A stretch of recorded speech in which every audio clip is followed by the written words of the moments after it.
ঘেঁস মিডিয়াতে করা যাবে এমন 10টি ইনডোর প্ল্যান্ট নিয়ে আজকে আমরা আলোচনা করব, যে 10টা প্ল্যান্ট আপনারা অনায়াসে ঘেঁস মিডিয়াতে করতে পারবেন। যে গাছগুলি ঘেঁস মিডিয়াতে করলে গাছগুলির গ্রোথ খুব ভালো হবে, গাছগুলি সম্পূর্ণ সুস্থ থাকবে এবং রোগমুক্ত থেকে অনেকটা দূরে থাকে এবং গাছগুলি প্রত্যেকটাই দেখার মতো হয়ে থাকে। তো চলুন আজকে আমরা দেরি না করে আগে ঘেঁস মিডিয়াতে যে সমস্ত গাছগুলি হয়ে থাকে সেই সমস্ত গাছগুলিকে নিয়ে আমরা একটু আলোচনা করি। সবার প্রথম যে গাছটির কথা বলবো সেটা হচ্ছে অ্যাগ্লোনিমা। অ্যাগ্লোনিমা সম্পর্কে আমরা প্রত্যেকেই জানি যে বর্তমানে যত নতুন ভ্যারাইটি বেরিয়েছে, যত কালারিং বেরিয়েছে, প্রত্যেকটাই কিন্তু একমাত্র ঘেঁস মিডিয়াতেই বেস্ট হয়ে থাকে। তাই ঘেঁস মিডিয়াতে কিন্তু করার মতো অত্যন্ত উপযোগী গাছ অ্যাগ্লোনিমা। 2 নম্বর যে গাছটির কথা বলবো সেটা হচ্ছে ফিলোডেনড্রন। ফিলোডেনড্রনের যত ভ্যারাইটি রয়েছে প্রত্যেকটা ভ্যারাইটি কিন্তু অত্যন্ত উপযোগী এই ঘেঁস মিডিয়াতে করার জন্য। তাই ঘেঁস মিডিয়ার জন্য আপনারা যদি বাঁচতে পারেন ফিলোডেনড্রনকে বেছে নিতে, কারণ ফিলোডেনড্রনের বর্তমানে প্রচুর রেয়ার ভ্যারাইটি রয়েছে, প্রচুর নতুন নতুন ভ্যারাইটি রয়েছে। গাছ যত ধরনের রয়েছে তার মধ্যে সবচেয়ে দামি গাছের যদি ভ্যারাইটি থাকে সেটা কিন্তু ফিলোডেনড্রনের। প্রচুর দামি দামি ভ্যারাইটি, আকাশ ছোঁয়া দাম। এগুলি কিন্তু প্রত্যেকটা আপনারা অনায়াসেই করতে পারবেন এই ঘেঁস মিডিয়াতে। 3 নম্বর যে গাছটির কথা বলবো সেটা হচ্ছে জিজি প্ল্যান্ট। জিজি প্ল্যান্ট আপনারা প্রত্যেকেই জানেন যে জিজি প্ল্যান্ট কিন্তু আমাদের প্রত্যেকেই জানি যে লাকি প্ল্যান্ট। আমরা প্রত্যেকেই কম বেশি করে থাকি। মাটির মিডিয়াতে করলে বর্ষাকালে আসলে গোড়া পচে একটা সমস্যা তৈরি হয়। সেটাকে যদি আপনি ঘেঁস মিডিয়াতে করেন কোনো রকম কোনো সমস্যা কিন্তু তৈরি হবে না এখানে। 4 নম্বর যে গাছটির কথা বলবো সেটা হচ্ছে সিঙ্গোনিয়াম। সিঙ্গোনিয়াম আপনারা প্রত্যেকেই জানেন অনায়াসে করা যায় এই গাছটি। এই গাছটিকে আপনি মাটির মিডিয়াতে ইজিলি করতে পারবেন, কোনো রকম কোনো সমস্যা হবে না। কিন্তু যদি আপনি ঘেঁস মিডিয়াতে করেন এই গাছটি তাহলে সেটাও কিন্তু অত্যন্ত সুন্দর হয়ে থাকে। তাই ঘেঁস মিডিয়াতে কিন্তু সিঙ্গোনিয়ামও করা যাবে। সিঙ্গোনিয়াম বর্তমানে নতুন নতুন প্রচুর ভ্যারাইটি রয়েছে, যে ভ্যারাইটিগুলো কিন্তু ঘেঁস মিডিয়াতেই ভালো হচ্ছে। 5 নম্বর যে গাছটির কথা বলবো সেটা হচ্ছে জেড প্ল্যান্ট। জেড প্ল্যান্টের যত ভ্যারাইটি রয়েছে আপনারা প্রত্যেকেই জানেন, লাকি প্ল্যান্ট প্রত্যেকেই করছে। জেড প্ল্যান্ট কিন্তু অনায়াসে আপনি যে আপনার ঘেঁস মিডিয়াতে করতে পারবেন, যেটা মাটির মিডিয়াতে করলে সমস্যা তৈরি হয়, অনেকেরই গোড়া পচে যায়, বর্ষাকালে পাতা সমস্যা তৈরি হয়, কিন্তু সেটা ঘেঁস মিডিয়াতে করলে কোনো রকম কোনো সমস্যা আপনি পাবেন না। 6 নম্বর যে গাছটির কথা বলবো সেটা হচ্ছে স্পাইডার প্ল্যান্ট। এই স্পাইডার প্ল্যান্ট আপনি অনায়াসে ঘেঁস মিডিয়াতে করতে পারবেন, কোনো রকম কোনো সমস্যা তৈরি হবে না, কিন্তু কেউই করে না। আপনারা একবার ট্রাই করে দেখুন, অত্যন্ত সুন্দর হয়ে থাকে ঘেঁস মিডিয়াতে কিন্তু স্পাইডার প্ল্যান্ট। আর স্পাইডার প্ল্যান্টের যে সমস্যাগুলি তৈরি হয় সেই সমস্যাগুলি কিন্তু এই ঘেঁস মিডিয়াতে করলে তৈরি হবে না। পাতা পুড়ে যাওয়া, এটা হওয়া ওটা হওয়া, কোনো সমস্যাই তৈরি হবে না। 7 নম্বর যে গাছটির কথা বলবো সেটা হচ্ছে আপনার বেবি রাবার। বেবি রাবার আমরা প্রত্যেকেই করে থাকি, অত্যন্ত সুন্দর একটি গাছ, প্রত্যেকে করতে পারবেন বেবি রাবার।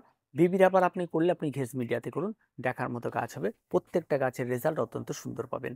8 নম্বর যে গাছটির কথা বলবো সেটা হচ্ছে স্যাকুলেন্ট এবং ক্যাকটাস। যত ধরনের স্যাকুলেন্ট এবং ক্যাকটাস রয়েছে ঘেঁস মিডিয়াতে করুন, একটা গাছে কোনো সমস্যা হবে না, প্রত্যেকটা গাছ গ্রোথ রেট খুব ভালো থাকবে। গাছে বৃষ্টির জল পড়লে কোনো সমস্যা নেই, কড়া রোদ পড়লেও কোনো সমস্যা খুব একটা বেশি হবে না। তো অনায়াসে খোলা আকাশের নিচে যদি ঘেঁস মিডিয়াতে করতে চান, যে কোনো ক্যাকটাস এবং স্যাকুলেন্ট আপনার যে কোনো ওয়েদারে আপনি করে ফেলতে পারবেন। যদি একটু শেডি জায়গা হয় তাহলে বেশি ভালো হবে। তাই অনায়াসে আপনি কিন্তু এটা করতে পারবেন। 9 নম্বর যে গাছটির কথা বলবো অত্যন্ত কমন এবং প্রত্যেকে এই গাছটিকে করে থাকে সেটা হচ্ছে টেবিল ক্যামিনি। টেবিল ক্যামিনি যদি আপনি করতে চান ঘেঁস মিডিয়াতে করুন, অত্যন্ত সুন্দর হয়ে থাকে এবং গাছ খারাপ হওয়ার প্রবণতাটা অনেকটা কম থাকে, কারণ সেখানে জল ধরার প্রবণতাটা একেবারেই থাকে না। তাই অবশ্যই আপনারা 9 নম্বর যদি কিছু করতে চান তাহলে টেবিল ক্যামিনি আপনারা অনায়াসে চোখ বন্ধ করে ফেলতে পারেন।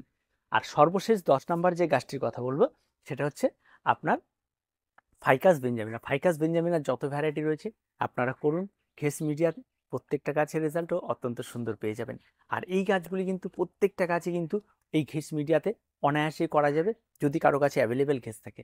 এবার ঘেঁস মিডিয়াতে গাছ কেন করা কম হয়, তার প্রথম কারণ হচ্ছে ঘেঁস মিডিয়াম অ্যাভেলেবেল তেমন মাটির মতো পাওয়া যায় না, আর তার সঙ্গে সঙ্গে দামটা একটু বেশি পড়ে। আর তারপরে যেটা হয় সেটা হচ্ছে এই জিনিসটা জোগাড় করাটা অনেকটা কঠিন হয়ে দাঁড়ায়। বর্তমানে প্রচুর স্টোর রয়েছে, হয়তো পাওয়া যাচ্ছে, কিন্তু দাম ম্যাক্সিমাম নিয়ে নেয়। তাই কম বেশি আপনারা এই ঘেঁষের সঙ্গে কাঠকয়লা ব্যবহার করতে পারেন, কাঠকয়লার দাম একটু বেশি, কাঠকয়লা ব্যবহার করতে পারেন। তাছাড়া এর সঙ্গে আপনারা মাটি ব্যবহার করতে পারেন। এবার যদি কেউ মনে করেন যে আমি এই মিডিয়াটা কী করে তৈরি করবো এই গাছগুলির জন্য, সবই প্রথমে বলে রাখি 80% ঘেঁষ নিন আর এখানে 20% বালি নিন, নর্মাল যেটা ঘর বাড়ি বানানো বা সাদা বালি হতে পারে, লাল বালি হতে পারে। এই দুটো মিশ্রণ করে আপনারা গাছ তৈরি করুন। আর এটার মধ্যেই আপনারা 1 মুঠোর মতো ভার্মি কম্পোস্ট, তারপরে 1 চামচের মতো হাড় গুঁড়ো, শিংকুচি, এগুলি মিশিয়ে দিয়ে একটা মিডিয়া তৈরি করে গাছ লাগিয়ে দিন। প্রত্যেকটা গাছ লাগিয়ে দেওয়ার পর এখানটা আপনারা যদি রাসায়নিক খাবার প্রয়োগ করতে চান তাই এনপিকে 20-20-20 এবং এনপিকে 15-15-15, সরি, এনপিকে 20-20-20, এনপিকে 15-15-15 এবং এনপিকে 12-61-0 যদি এনপিকে 20-20-20 এবং এনপিকে 15-12-61 যদি যদি লিকুইড সলিউবল খাওয়ার হয়, তাহলে আপনার গাছের গোড়ায় দেওয়ার কিছু নেই। 2 গ্রাম 1 লিটার জলে গুলে প্রত্যেক গাছে স্প্রে করে দিন। এটা প্রতি সপ্তাহে করতে থাকুন। এক সপ্তাহে এনপিকে 20-20-20, আরেক সপ্তাহে গিয়ে এনপিকে 12-61 এটা করে থাকুন। অনায়াসে গাছ অনেক সুন্দর হবে। আর যদি এনপিকে 15-15-15 যদি ব্যবহার করতে চান, এটার দাম অত্যন্ত কম, অন্তত 30 থেকে 40 টাকার মধ্যে 1 কিলো পেয়ে যাবেন। 1 কিলো নিয়ে আসলে আপনার বাগানের 1 থেকে 1.5 বছর যাবে।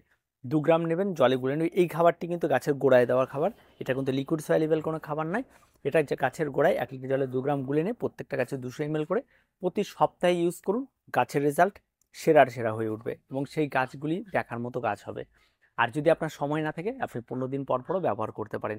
এটার ব্যবহারের উপরে আপনার গাছের রেজাল্টটা সর্বোচ্চ আপনি পাবেন। যদি সপ্তাহে করেন সর্বোচ্চ গ্রোথ পাবেন, যদি 15 দিন পর করেন একটু কম পাবেন, যদি 1 মাস পর করেন আর একটু কম পাবেন। সম্পূর্ণটা নির্ভর করবে আপনার হাতে, আপনি কতটা পরিমাণ ইউজ করছেন, কতটা পরিমাণ সময় দিচ্ছেন। তো আশা করি বিষয়টা সম্পূর্ণ ক্লিয়ার হয়ে গেছে। কোন কোন কাজগুলি করবেন সেটা জানো এবং তার কি পরিচর্যা রয়েছে তার সমস্ত কিছুই জানিয়ে দেওয়া হলো। তো আজকে এই পর্যন্ত, দেখা হচ্ছে পরবর্তী ভিডিওতে। প্রত্যেকে ভালো থাকবেন, প্রত্যেকে সুস্থ থাকবেন, আর চ্যানেলটিকে অবশ্যই সাবস্ক্রাইব করে রাখবেন।